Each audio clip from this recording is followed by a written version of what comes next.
Kita memang bukan malaikat, tapi jangan sampai menjadi iblis. Itu arahan Menteri Agama Republik Indonesia, Profesor Dr. Kiai Haji Nasaruddin Umar pada pembinaan pegawai di UIN Sunan Ampel, Surabaya. Maka kita penting untuk mencatat arahan beliau dengan kata pendek, malaikat bukan, iblis jangan. Kita memang bukan malaikat, karena itu ada potensi untuk melakukan banyak kesalahan. Kita memang bukan malaikat, jangan dijadikan itu sebagai alasan untuk melakukan kesalahan.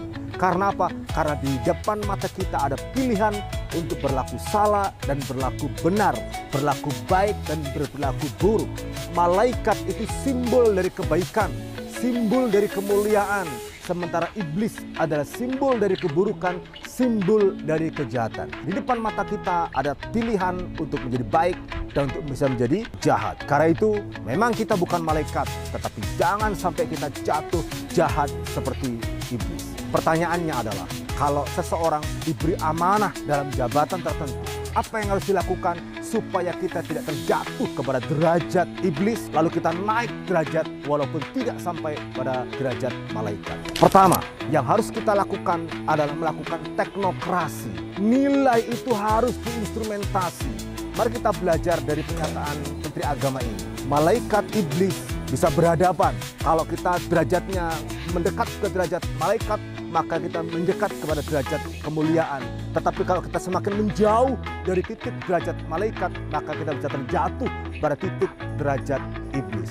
Maka yang harus kita lakukan untuk mengkerangkai langkah kita supaya tidak terjatuh pada titik derajat iblis, maka siapapun yang sedang diberi amanah dalam jabatan publik harus melakukan teknokrasi, melakukan instrumentasi atas nilai ke dalam sistem kerja supaya kebaikan, kebajikan, kemuliaan itu bisa applicable, bisa workable, bisa dilakukan oleh setiap orang yang berada di dalam sistem itu. Dengan cara begitu lalu pekerjaan kita, cara kerja kita bukan bergantung pada orang.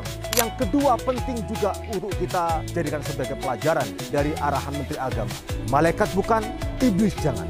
Caranya adalah mari kita saling menjaga kemuliaan bersama-sama dengan memperkuat instrumen yang disebut dengan pengawasan. Sistem kerja yang baik, perencanaan yang baik, aplikasi yang baik, eksekusi yang baik perlu untuk disempurnakan dengan sistem pengawasan yang baik. Apalagi kalau kemudian pengawasannya tidak kemudian dilakukan pasca pelaksanaan program, current audit, tapi juga dilakukan sebelum dilaksanakannya program. Pre-audit menjadi penting. Pengawasan menjadi penyempurna bagi langkah kita semua untuk menjauh dari titik derajat iblis supaya kita bisa bergerak naik untuk mendekat ke derajat malaikat, derajat kemuliaan, derajat kebajikan. Apa yang harus kita lakukan bersama-sama? Bagaimanakah detailnya? Baca tulisan saya di link di bawah ini.